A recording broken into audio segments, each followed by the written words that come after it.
Hi, okay, so now we're going to be discussing the Amazon and how their page layout and whole entire site layout is comparable to eBay. Okay, so we're going to start with a content organization. So we see on the left margin that they have an ambiguous task-orientated schema. We see that they give you options on different sectors on their site in which you can look for. And if you don't really find it in these tabs, then you can always search in this particular search box. We see that also for content organization, they have loads of metaphor-driven schemas here right at the bottom. It says shop our stores, and they give you a particular label, which is very important because we want to make sure that when we are clicking on these pictures, they are exactly what we're assuming. So that really works out. So we can see here, if we're interested in the books, they give us a little link and we hover over it showing orange. And, if we were interested in Kindle, the Kindle's available. It's just a really awesome way of actually using the metaphor-driven schemas. We see that for our visual organization, the proximity of everything is a little scattered, especially when we get down here where our metaphor-driven schema is displayed. We know that the word right beneath it does match with the picture, but it just seems to be a little much. It's not as clean as if we were just to take a look right over on the left-hand side and shop per department. We also see that the alignment is a bit off. When dealing with figures and pictures, they don't align as well as words and charts.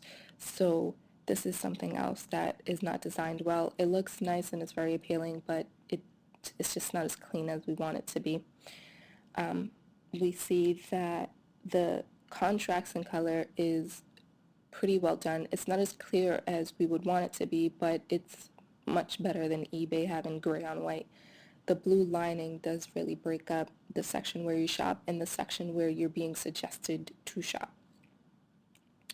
In the bottom footer, we see the family sites that Amazon works with, which is also very beneficial to them and to us in case we were looking for something else. So we also see that for the navigation now we see that for the navigation organization, it's all hierarchical. So when we are to press on the computers and Office tab, we will go into desktop and services, which will then give us deeper options in what we're looking for. So we can look here and just browse by brand or browse by inches, whatever it is that we are looking for, which is quite convenient. We also see that if we are looking for more specific things, of course, our little suggestion box is right up here. The search box is right at the top.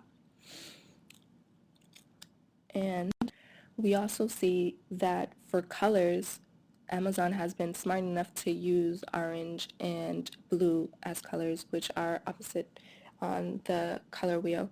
Beneficial because they really do contract off of each other, but they do work well with those that have color blindness in certain situations, and might work well with multiple cultures, not only the American culture, in which they really do focus with. And last but not least, the typography. The font that they use is very clear, and the spacing between the words is perfect. We see that they expand in places where we want more attention, and they decrease in places where they don't really need to pay attention because it's located everywhere else. I will continue on with this presentation through my PowerPoints. Thank you.